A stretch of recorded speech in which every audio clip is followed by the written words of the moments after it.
I hate it when I hear an expert say, nowadays we live in a very complex world. Because what comes to my mind is, when was the world simple or not complex? The beginning of the 20th century with so many brewing local, regional, and soon global conflicts?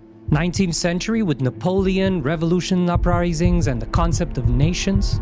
18th century? How far back in time do we have to go to find a simple and not complex world?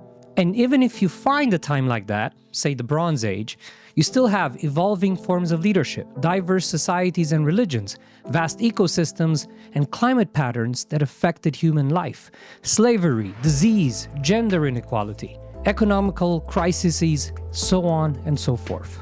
The world has always been complex. The idea of things being complex now has become such a truism that it's lost all its meaning. What we usually mean by nowadays the world is so complex are actually two ideas. Either that the world is hard to understand or that the world is hard to control, or both. Complexity bothers us because we yearn for simplicity. And rather than confront complexity and learn from it, the safer route is ignorance. Keep the same narrative and pick the facts and figures that conform it, ignore the ones that don't. Complexity bothers us because we can't control it.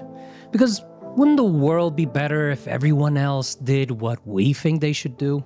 Here is the unhealthy attachment to a limited worldview that we are mentally willing to enforce on others, even though such a level of control is either a brutal dictatorship or a very scary dystopia. Complexity is not your enemy. An unhealthy attachment to a narrative of how the world should be, that is your true enemy. And complexity is not something new. It is us that are new to understanding it. And that's why